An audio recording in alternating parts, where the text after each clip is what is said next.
As we know, last time nucleus की बात हमने की थी, न्यूक्लियस को स्टडी किया था कि न्यूक्लियस किसमें मिलेगा। Nucleus is found in case of which kind of cell.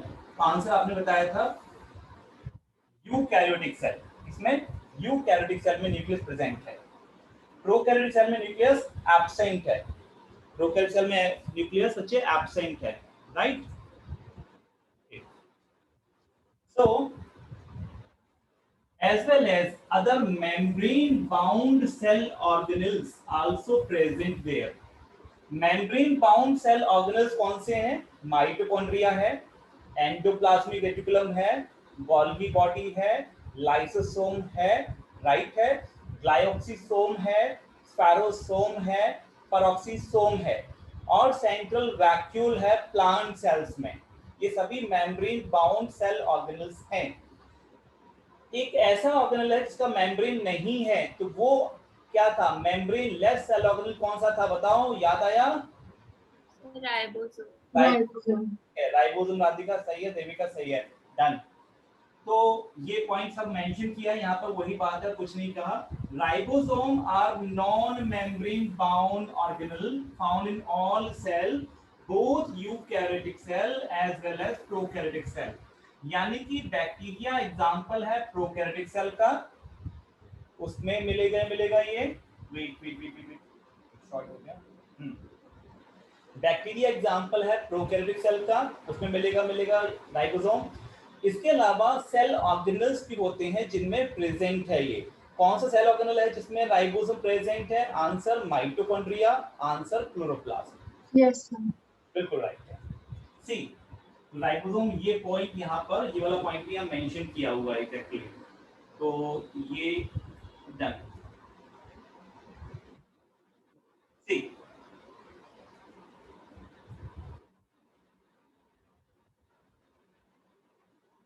Right,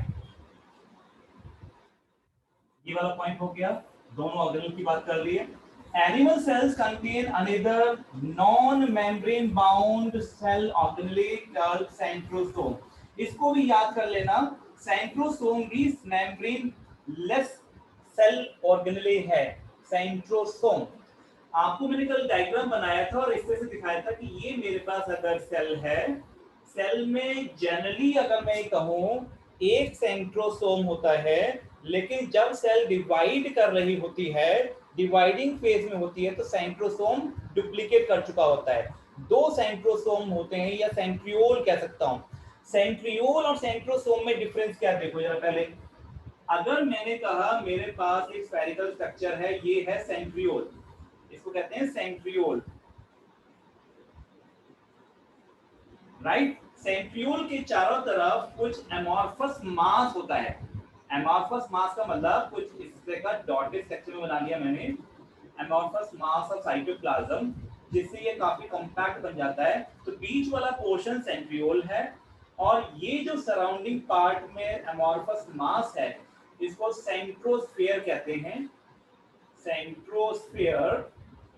अब centrosphere plus centriole, I am writing here centrosphere, ये एडवांस वाला पार्ट है, नीट में आता है बच्चा। सेंट्रोस्फेयर प्लस सेंट्रियोल, दोनों को इकट्ठा कहें तो हम कहते हैं centrosome.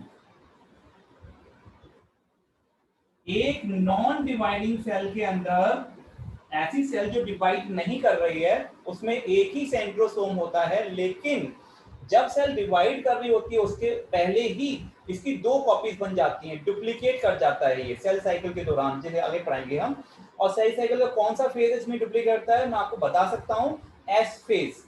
S phase of cell cycle में ये अपनी टू कॉपीज बना लेता है, और ये दोनों कॉपीज सेल के अंदर एक इस पॉइंट पे आ जाती है और एक इस पॉइंट पे, यानी दो अपोजिट पोल में चली जाती है।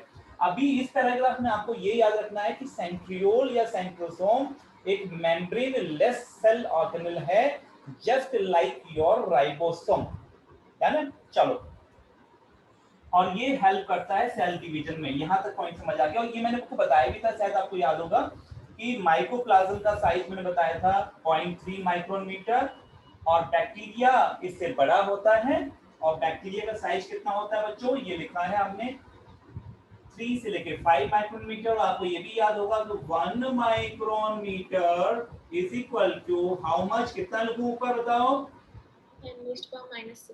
परफेक्ट परफेक्ट, 10⁻⁻6 मीटर के बराबर है। लार्जेस्ट आइसोलेट सेल एग की है, एग ऑफ ऑस्ट्रिच। ये बात में नर्व सेल सबसे लंबी सेल्स हैं, यू नो वेरी वेल, और हर एक सेल का शेप एंड साइज वेरी करता है, ये भी हम जानते हैं। अब थोड़ी सी बात करेंगे अलग कि हमें पता है जो राइबोसोम्स थे, है ना, वो हर सेल अलग अलग शेप होता है, कि फंक्शन भी अलग अलग होते हैं, मेवारी। तो यहाँ पर हम देखते हैं जरा, प्रोकैरियोटिक सेल को डिफाइन करना शुरू किया। यहाँ पर प्रोकैरियोटिक सेल को रिप्रेजेंट किया किससे, बैक्टीरिया से, blue green algae. Blue green algae याद रखिए, ब्लू ग्रीन एल्गी को साइनोबैक्टीरिया भी कहते हैं। तो blue green algae also called cyanobacteria.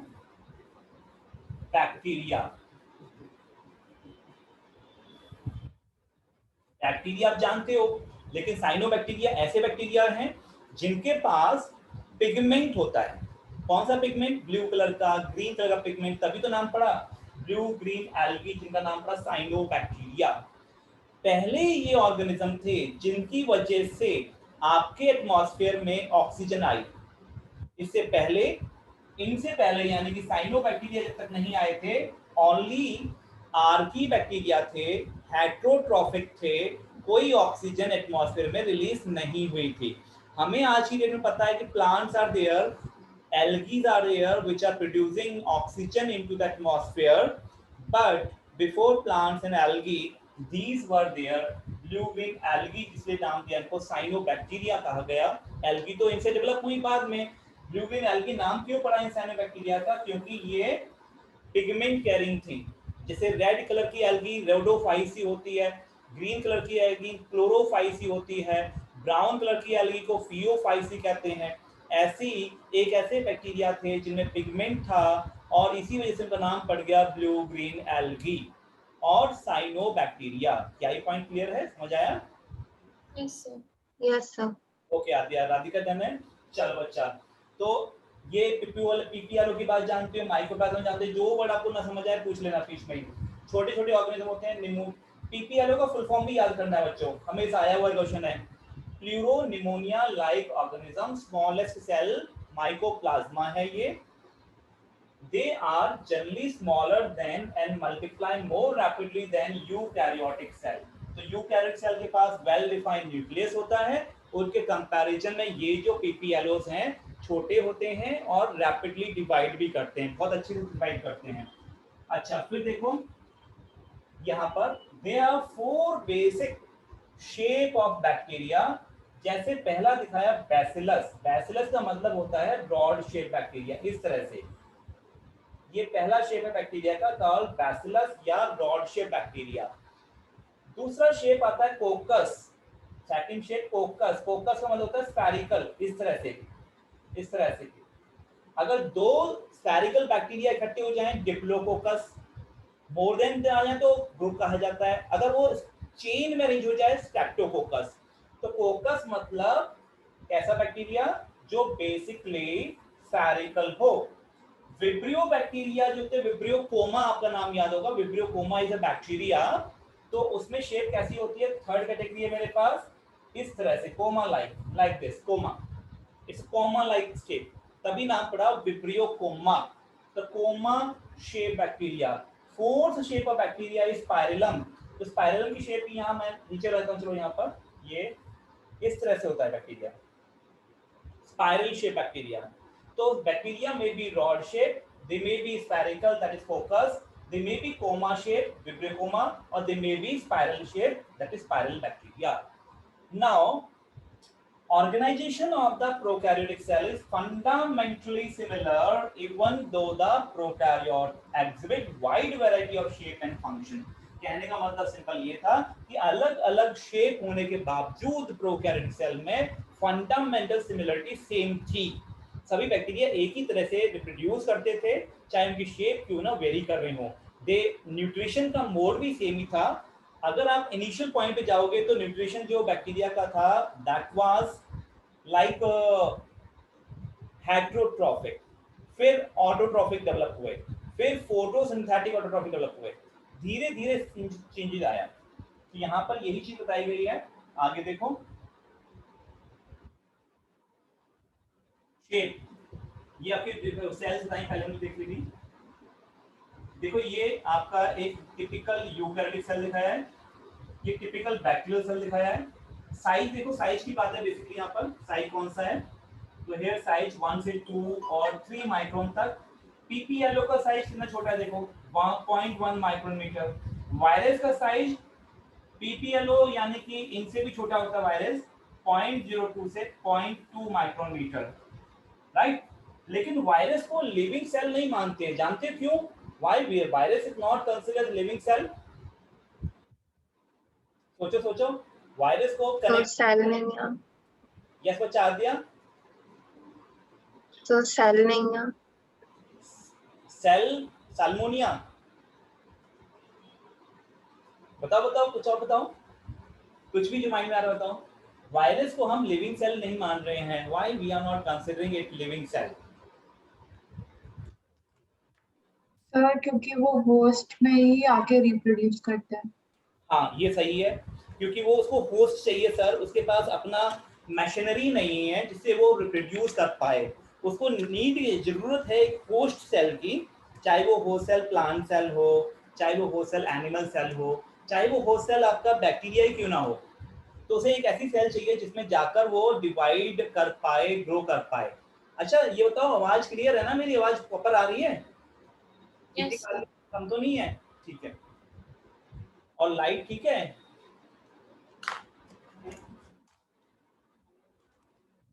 Light मैंने एक ही जलाई है।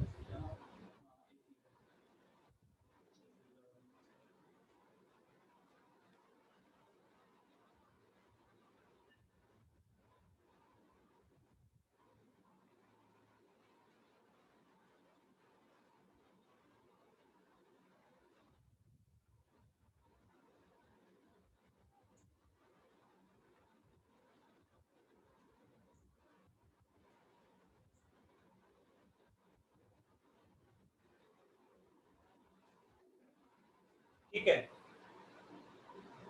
ना, सही। देखो तो ये अब साइज की मैंने सभी के, तो basically that's why we consider virus as a connecting link between living and non living, because इस केस में वही चीज है कि इसको होस्ट सेल चाहिए डिवाइड करने के लिए, ग्रो करने के लिए। इसको, इसके पास अपने खुद के एंजाइम्स नहीं है, ठीक है।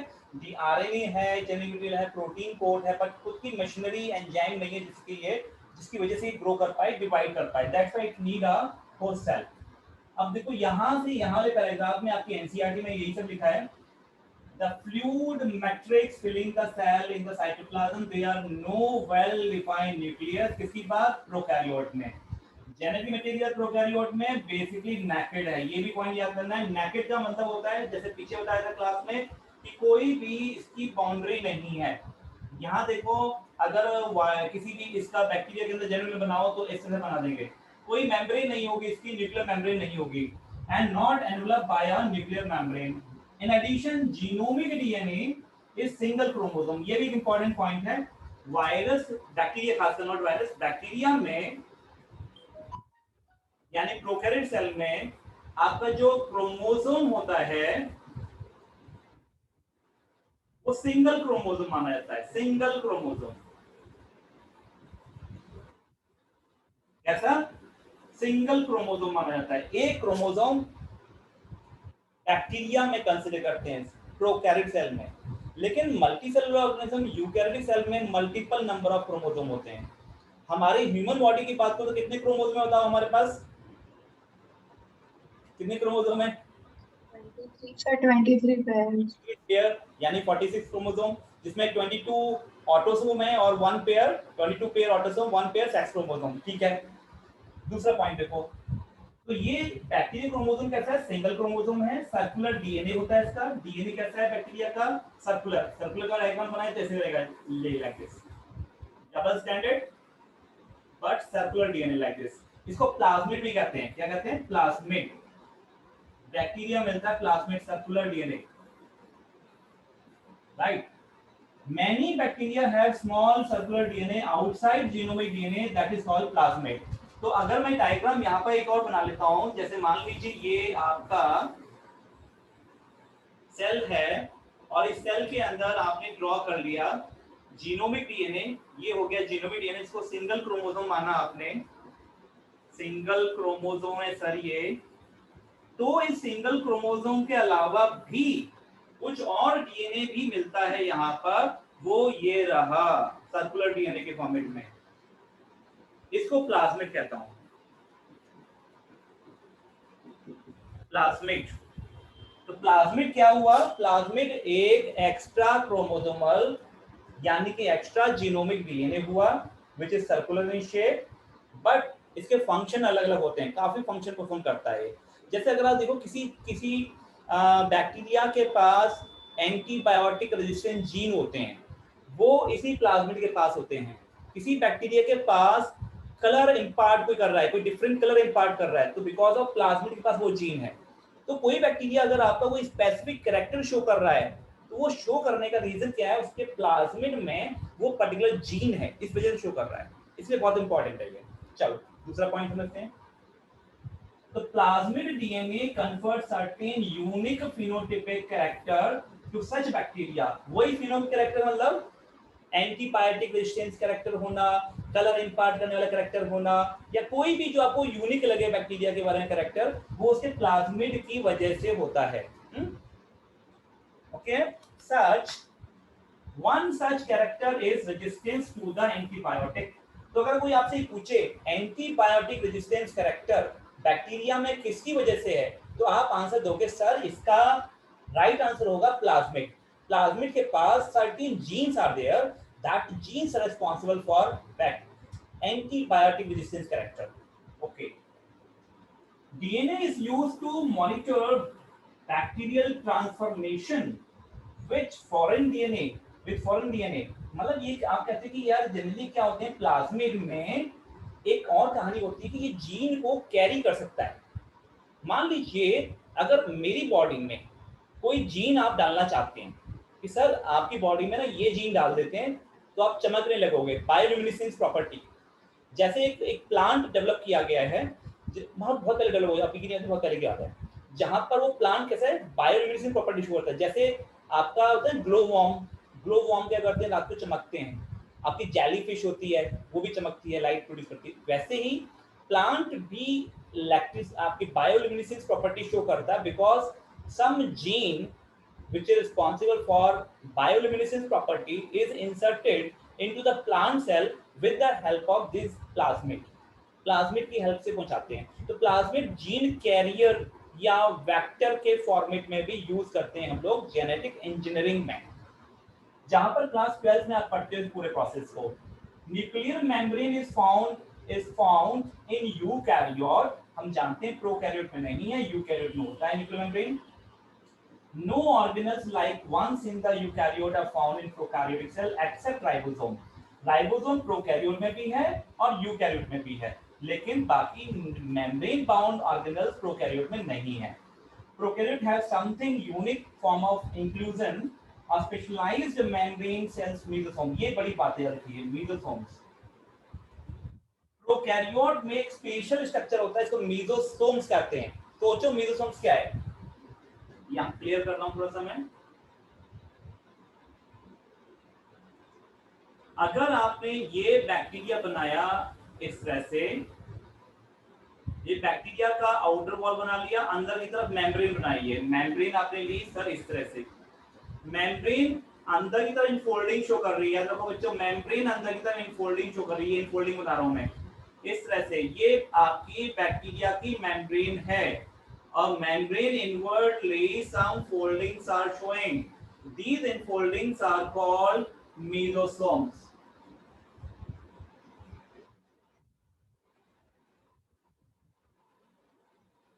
आप कहोगे सर मेसोसोम्स, चलो बैक्टीरिया के अंदर मेम्ब्रेन की इनफोल्डिंग्स हैं, इतना तो समझ आ गया, याद भी हो जाएगा, लेकिन फंक्शन क्या होता है? तो आप ऐसे याद रखेंगे, जैसे यूकैरियोटिक सेल में एटीपी प्रोडक्शन के लिए माइटोकॉन्ड्रिया होता है, तो आपके बैक्टीरिया में कौन सा चीज होगा जो एटीपी बनाएगा?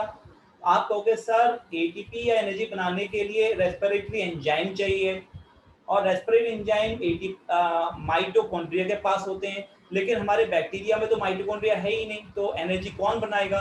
तो आपके लिए ये mesosomes are responsible, they have respiratory enzymes, they have respiratory enzymes and these enzymes are responsible for energy production.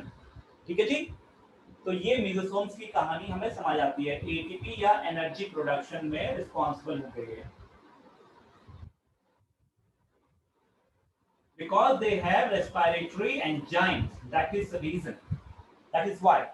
तो मेसोसोम्स की बात भी आपने यहाँ पर समझ ली, कहाँ के मेसोसोम, ये कहीं कहाँ पर है, तो फाउंड। इसके अलावा ये रहा मेसोसोम, डन हो गया। Characters in fully all cell membrane, तो ये बैक्टीरियल सेल में मिलता है, यहाँ तक हमने कर लिया। नेक्स्ट पॉइंट पे आते हैं, अब आ जाइए सेल एनवलप और मॉडिफिकेशंस पर। जितने भी प्रोकैरियोटिक सेल्स हैं, स्पेशली बैक्टीरियल सेल की बात करें, इनके पास कॉम्प्लेक्स सेल एनवलप है। एनवलप का मतलब कवर, एनवलप का मतलब cell cover, outer cover. Membrane के बाहर जो कवर है बैक्टीरिया में, that is cell envelope.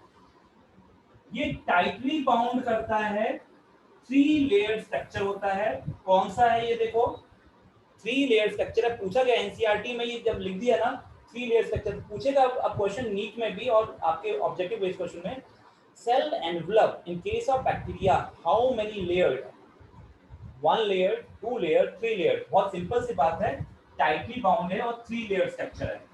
Sequence आपको याद रखनी है, सबसे बाहर की तरफ ये हो गया आउटर मोस्ट पार्ट ग्लाइकोकैलिक्स, तो मैंने लिखा है ग्लाइकोकैलिक्स।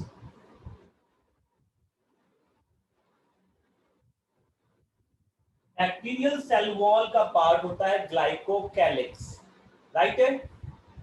आउटर मोस्ट है, आप लिखेंगे सर यहाँ पर ये आउटर मोस्ट है मेरा। सीक्वेंस भी पूछ सकते हैं, कौन अंदर है कौन बाहर, आउटर मोस्ट। उसके बाद सेल वॉल मिलेगा, then followed by cell wall and then plasma membrane. तो अब इसके नीचे को बनाते हैं हम लोग, सेल वॉल ले लेते हैं रेड इस कलर से। This is your cell wall. Bacteria का जो सेल वॉल होता है वो मैंने कल भी बताया था, पेप्टाइडोग्लाइकन का बना होता है। किसका बच्चा, पेप्टाइडोग्लाइकन। तो लिख दीजिए यहाँ पर सेल वॉल, राइट है। सेल वॉल की कंपोजिशन क्या है, it is your peptidoglycan, peptidoglycan. इसके बाद अंदर वाला कवरिंग एक और मिला जो लिविंग कवरिंग मानते हैं, दैट इज योर मेम्ब्रेन। तो मेम्ब्रेन सबसे अंदर हो गई, अनडुलेटिंग, इस तरह से undulating. This is your cell membrane या प्लाज्मा मेम्ब्रेन, खत्म। प्लाज्मा मेम्ब्रेन बनी है लिपिड और प्रोटीन की। कार्बोहाइड्रेट भी होता है पर 2% होता है खाली। मेन प्रोटीन है, मेन लिपिड है सेल मेम्ब्रेन में। सेल वॉल में पेप्टाइडोग्लाइकन और आउटरमोस्ट सेल एनवलप बना है ग्लाइकोकैलिक्स का। ये सीक्वेंस हमें याद रखिएगा। 3 लेयर हो गई, 1 2 3। Each layer of the cell में परफॉर्म डिफरेंट फंक्शन है, भाई सबके अलग अलग फंक्शन है। तो आप ये सीक्वेंस जरूर बना लेना, आउटरमोस्ट, मिडिल लेयर और मेम्ब्रेन। अच्छा, आपकी जो यूकैरियोटिक सेल होती है ना, यूकैरियोटिक सेल, उसमें ये आउटरमोस्ट वाला ये वाला पार्ट नहीं मिलेगा। सेल वॉल प्लांट सेल मिल जाएगी, फंगल सेल मिल जाएगी, बैक्टीरियल सेल मिल जाएगी, और एनिमल सेल में सेल वॉल भी मिलेगी। फिर एनिमल सेल में खाली ये मिलेगा अंदर वाला सेल मेम्ब्रेन। अगर हम कहें तो अगर ये पूछो कोई भाई इनमें से लिविंग पार्ट कौन है, नॉन लिविंग पार्ट कौन है कवरिंग में, तो कहोगे सर ग्लाइकोकैलिक्स का आउटरमोस्ट जो एनवलप है वो आउटरमोस्ट लेयर और सेल वॉल, ये दोनों डेड हैं, दोनों डेड हैं। लिविंग पार्ट खाली सेल मेम्ब्रेन है। ये डेड बाउंड्री, ये लिविंग बाउंड्री। लिंक कर दूं, आगे चले, आगे चले। Yes, sir.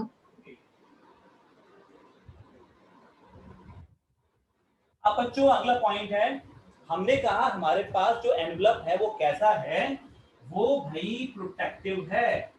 Together as a single protective unit बना रहे हैं हमारे लिए, सिंगल प्रोटेक्टिव यूनिट बना रहे हैं सब मिलकर। Bacteria can be classified in two group, ये बड़ी कहानी आगे देखो। सेल एनवेलप के बेसिस पर, उनकी कंपोजिशन के बेसिस पर आपका इट इज डिफाइंड, मतलब इनको दो ग्रुप में डिवाइड किया। वो दो ग्रुप कौन से थे? They are gram positive and gram negative.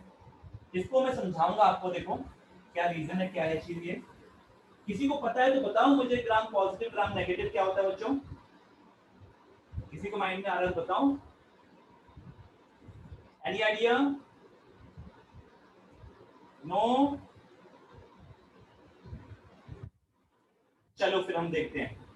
आद्या चला पता कुछ? ग्राम पॉजिटिव ग्राम नेगेटिव अच्छा तो समझ। ग्राम पॉजिटिव में थिक सेल वॉल होती है। हाँ ठीक है, और बताओ। और नहीं पता मुझे। ठीक है, इतना बताएं वही बड़ी बात है। राधिका कुछ आइडिया? सर वही कि ग्राम पॉजिटिव में थिक सेल वॉल है, ग्राम नेगेटिव में थोड़ी पतली है, तो वो डिसॉल्व हो जाती है जब ग्राम स्टेन यूज करते हैं। ग्राम स्टेन पर तो स्टेनिंग होगी, ग्राम स्टेन यूज करने पे डिसॉल्व नहीं होगी। अब कहानी सुनो, देखो कैसी है, बहुत अच्छी इंटरेस्टिंग कहानी है ये। मतलब ये कहानी स्टार्ट होती है ग्राम से, स्टार्ट होती है। ग्राम एक साइंटिस्ट है यहाँ पर, पूरा नाम क्रिश्चियन ग्राम करके है, रनिंग टाइम आउट हो रहा है और बहुत इजी सा है। आज जेडीडी क्लास लेंगे तो बड़ा लंबी चलने वाली है, डोंट वरी। तो ग्राम एक साइंटिस्ट है हमारे, ठीक है। अब ग्राम जो साइंटिस्ट हैं, इन्होंने कहा कि हमारे पास बहुत टाइम बैक्टीरिया पड़े हैं, ये बैक्टीरिया है, ये बैक्टीरिया है, आपको नहीं पता कौन सा बैक्टीरिया किस नेचर का है। तो साइंटिस्ट ग्राम ने क्या किया, इन डिफरेंट बैक्टीरिया का कल्चर जो था इसको स्टेन किया। किससे स्टेन किया? आंसर था क्रिस्टल वॉयलेट। पहले तो पहला पॉइंट ये लिखो, क्रिस्टल वॉयलेट से स्टेन किया। वॉयलेट कलर मेरे पास ये रहा। तो जब क्रिस्टल वॉयलेट डाला स्टेन, क्रिस्टल वॉयलेट स्टेन से सभी बैक्टीरिया का कलर कैसा हो जाएगा? वॉयलेट कलर का हो गया। सर इन्होंने वॉयलेट कलर के कपड़े पहन लिए सर, ठीक है, क्योंकि वॉयलेट कलर इन कलर इनके ऊपर, इनकी जो वॉल होती है उनके ऊपर चढ़ जाएगा कलर, और ये सभी वॉयलेट कलर के, पर्पल कलर के हो गए बैक्टीरिया। मेरे ख्याल से आपको तो व्हाइट ही नजर आ रहे होंगे अभी, है ना? व्हाइट नजर आ रहे हैं, तो हम समझ रहे हैं पर्पल कलर या वॉयलेट कलर से ये इनका कलर आ गया, चढ़ गया इसके ऊपर, ठीक है। अब नेक्स्ट पॉइंट, तो पहला स्कैनिंग किया हुआ, फर्स्ट स्कैन किया क्रिस्टल वॉयलेट से। अब जब क्रिस्टल वॉयलेट स्कैन करने के बाद इन्होंने कहा, इन्होंने एक चीज फॉलो किया कि इसको वॉश करते हैं अल्कोहल से। देन उन्होंने वॉश किया अल्कोहल से, wash with alcohol.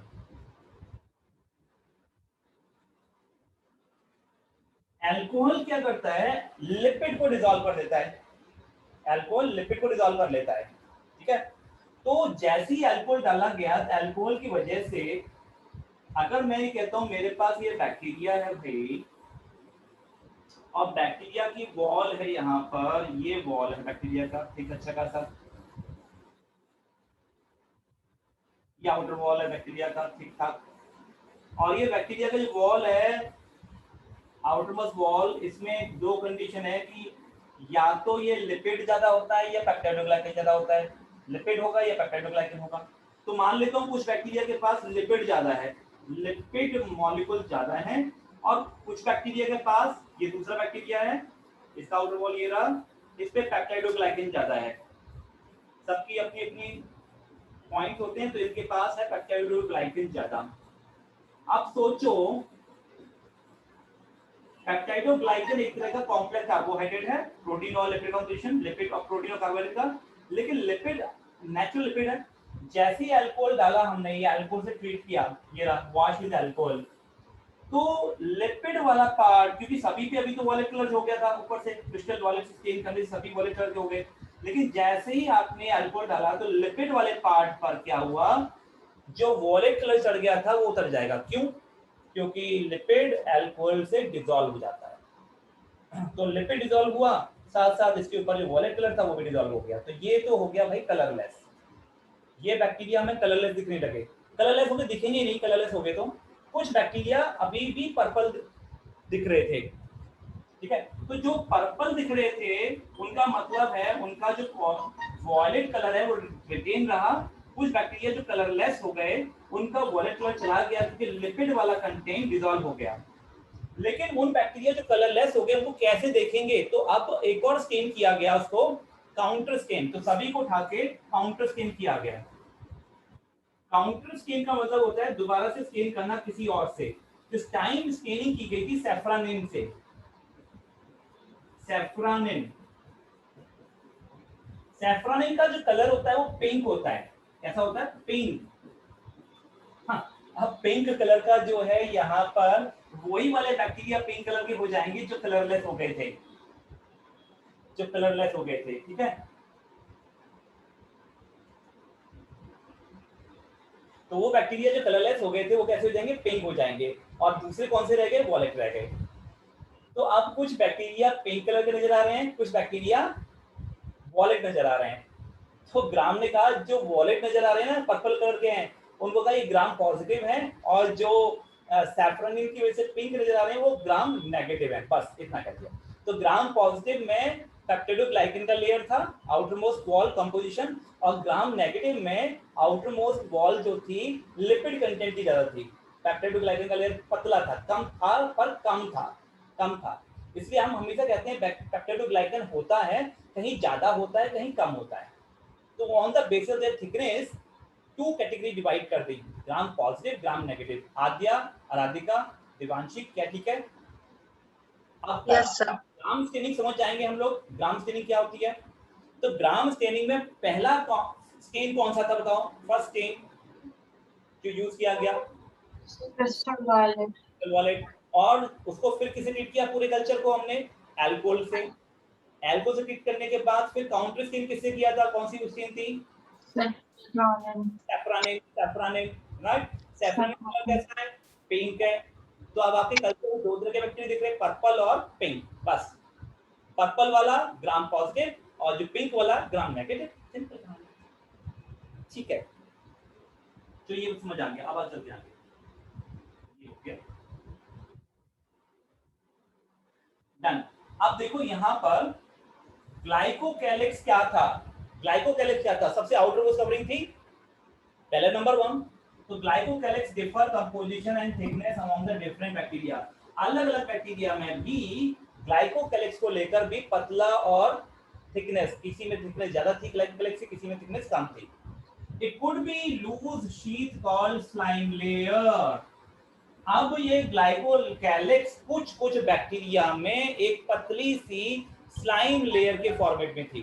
Slime layer का मतलब क्या होता है? स्लाइम लेयर का मतलब होता है लुब्रिकेटिंग लेयर। आप हाथ से पकड़ने की कोशिश करोगे छूट जाएगा।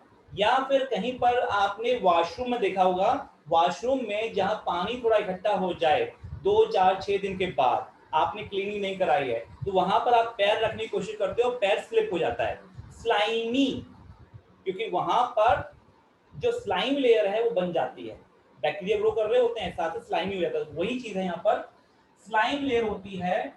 ग्लाइकोकैलिक्स इज नथिंग, वो स्लाइम लेयर के फॉर्मेट में भी प्रेजेंट होता है।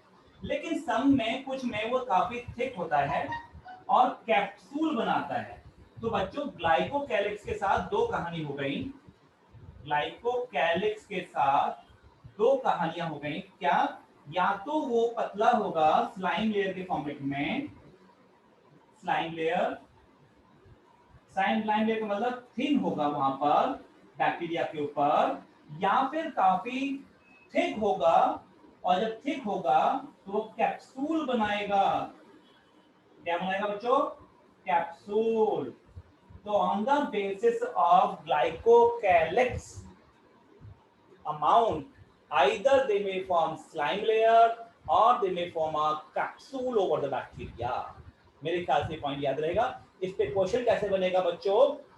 सीबीएसई की बात करें अपने स्कूल एग्जाम, ग्लाइकोकैलिक्स कहाँ मिलेगा? आउटर मोस्ट लेयर से बैक्टीरिया में। क्या दो फॉर्मेट हैं? तो they may be present as a thin layer as slime layer, and they may be present as a very thick layer as a capsule.